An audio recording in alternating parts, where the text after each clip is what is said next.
ధరణి part B సమస్యలు అసలు చాలా సమస్యలు ఉన్నాయి. అసలు ధరణి పార్ట్ బి అంటే ఏంటి? ఈ సమస్యలకు ఈ భూభారతి చట్టం పరిష్కారం చూపుతుందా? పరీక్ష రాసేటప్పుడు గొట్టు ప్రశ్నలు ఉన్నాయి, తర్వాత రాస్తాను పక్కన పెట్టుకుని పార్ట్ బి ఈజీగా ఉన్నాయి రాసేసినాం, గొట్టుకున్నాయి తర్వాత రాద్దామని. కనీసం పరీక్ష టైం అయిపోయినప్పుడు అని రాయాలి కదా. కానీ ఇది పార్ట్ బి ఏంటంటే పరీక్ష టైం అయిపోయిన కూడా రాయటం మానేసినాయి. భూరికాళ్ళ ప్రక్షాళన జరిగినప్పుడు 2017లో అన్ని క్లియర్గా ఉన్నాయన్నింటినీ ముందు రికార్డుకి ఎక్కిచ్చేశారు. 2017 LRUP ఏవైతే చిన్న చిన్న సమస్యలు ఉన్నాయనో, లేదా కొద్దిగా వెరిఫికేషన్ చేయాలనో, లేదా ఒక పలానా కాగితం లేదనో ఈ తర్వాత చూద్దాన్ని పక్కన పెట్టారు.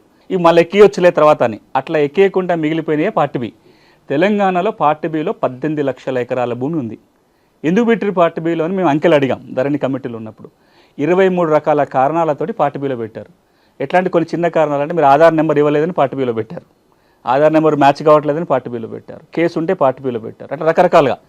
ఇప్పుడు ఈ 18 లక్షల ఎకరాలు ఏమవుతుంది అంటే అంతకుముందు వాళ్ళకి పాస్బుక్ ఉండి ఉంటుంది 71 చట్టం కింద.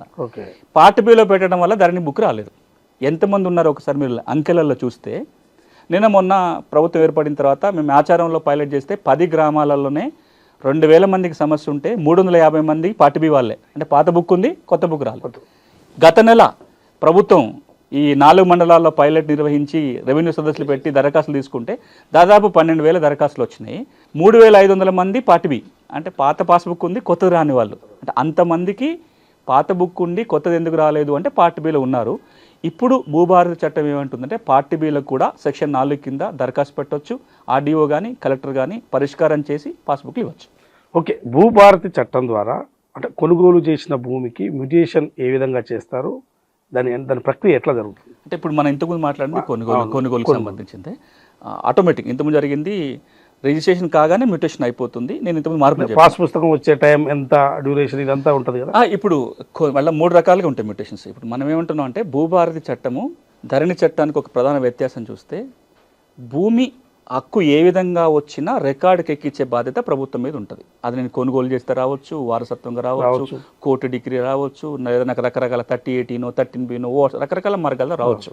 1971 6వ చట్టం ఏముండేదంటే మీకు ఏ విధంగా భూమి మీద హక్కు సంక్రమించినా రికార్డుకి ఎక్కించే బాధ్యత తహసీల్దార్ మీద ఉండేది, రికార్డుకి ఎక్కేది, పాస్బుక్ వచ్చేది. ధరణికి వచ్చేసరికి కేవలం 3-4 వాటినే గుర్తించారు, కొనుగోలు, వారసత్వం, కోర్టు డిగ్రీనే.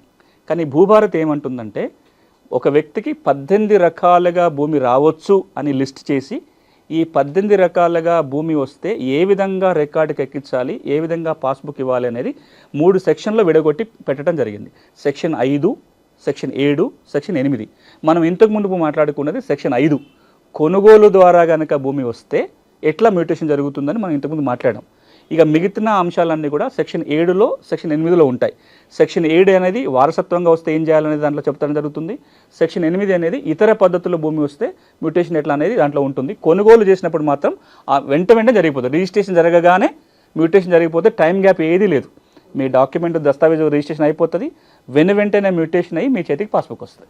వారసత్వంగా భూమి వస్తే ఆ భూమిని ఎట్లా అంటే పట్టా పొందాలి, ఎట్లా పాస్ పుస్తకం పొందాలి? ఇది కూడా ధరణి చాలా సమస్యలు సృష్టించింది. మీకు వారసత్వంగా భూమి వస్తే అంటే పట్టదారు చనిపోతే భూమి రావచ్చు, లేదా పట్టదారు వీలునామా రాసిపోతే వీలునామా ద్వారా భూమి రావాలి. ఇట్లా ఏ పద్ధతిలో వచ్చినా ధరణి చట్టం ఏమంటుండేనంటే వారసులు ఒక స్టేట్మెంట్, జాయింట్ స్టేట్మెంట్ రాసుకొని ఎకరానికి 2,500 మ్యూటేషన్ ఫీ కడితే డే టు టైం వస్తుంది. ఆ రోజున తహసీల్దార్ దగ్గరికి పోతే తహసీల్దారు మ్యూటేషన్ చేసేస్తాడు రికార్డు చూసుకొని. విచారణ చేసే అధికారం తహసీల్దార్కి లేదు. దీనివల్ల రాష్ట్ర వ్యాప్తంగా చాలా చిక్కులు వచ్చినాయి. ఉదాహరణకి ఓ పట్టదారు చనిపోయిండు, ఆయనకు 4 పిల్లలు ఉన్నారు, 2 ఊళ్ళో ఉంటున్నారు, 2 హైదరాబాద్లోనో దుబాయ్లోనో ఉన్నారు. ఈ ఊళ్ళో ఉన్న 2 మేమే వారసులమని చెప్పి ఓ స్టేట్మెంట్ రాసుకొని పోయి మాకు చెరి సగం వాటాను రాసుకొని పోతే కూడా మ్యూటేషన్ అయిపోయింది.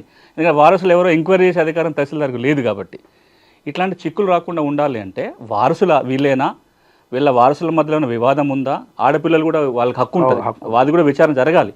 ఇవన్నీ చేయాలి అంటే ధరణి చట్టంలో తహసీల్దార్కి అధికారం లేకపోవటం వల్ల ఇబ్బందులు వస్తున్నాయి గుర్తుపెట్టుకొని, ఇప్పుడు భూభారతి చట్టం ఏమంటుందంటే మీకు పట్టదారు చనిపోతే వారసత్వంగా భూమి వచ్చినా, లేదా మీ దగ్గర వీలునామా ఉన్నా ఒక జాయింట్ స్టేట్మెంట్ రాయటం కానీ, లేదా మీ వీలునామా కాగితాన్ని కానీ దరఖాస్తుతో పాటు పెట్టి తహసీల్దార్కి అప్లై చేయాలి. తహసీల్దార్కి అప్లై చేయగానే వెంటనే మ్యూటేషన్ జరగదు.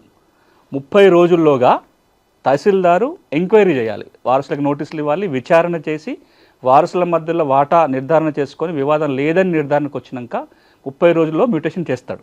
ఆ మ్యూటేషన్ ఆర్డర్ ద్వారానే రికార్డులో మార్పు వస్తుంది. మార్పు వస్తుంది. ఇక చాలా మందికి ఏమనుకోవచ్చు అంటే తహసీల్దార్ 30 రోజులకు చేయకపోతే ఎట్లా, మళ్ళీ ఇంత ముందులాగా 6 నెలల్లో సంవత్సరం కాలయాపన చేస్తే ఇబ్బంది అవుతుందని చాలా మందికి అనుమానం ఉంటుంది. దీన్ని నివృత్తి చేయడం కోసం భూభారతి చట్టం ఏమంటుందంటే 30 రోజుల్లోగా గనక తహసీల్దార్ మ్యూటేషన్ చేయకపోతే 31వ రోజు మీ దరఖాస్తులో ఏ విధంగా మీ వాటాల పంపిణీ అడిగారో ఆ మేరకు కంప్యూటర్ మ్యూటేషన్ చేసేస్తుంది. ఇది ఆటో మ్యూటేషన్ అంటాం. సో మీకు పాస్బుక్ వచ్చేస్తుంది.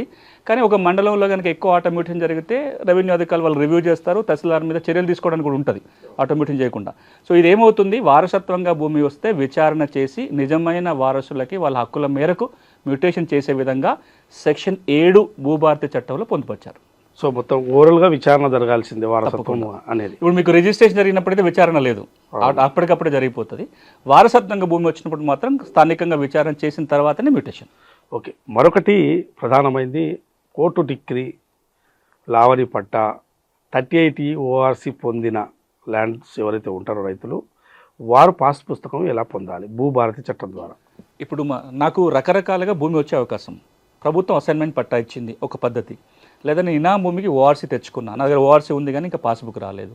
నేను పీటీని అంటే రక్షిత కౌలుదారుని 38 సర్టిఫికేట్ తెచ్చుకునే అవకాశం నాకు ఉంది. ఆర్డీఓ నాకు 38 ఇచ్చాడు కానీ పాస్బుక్ రాలేదు.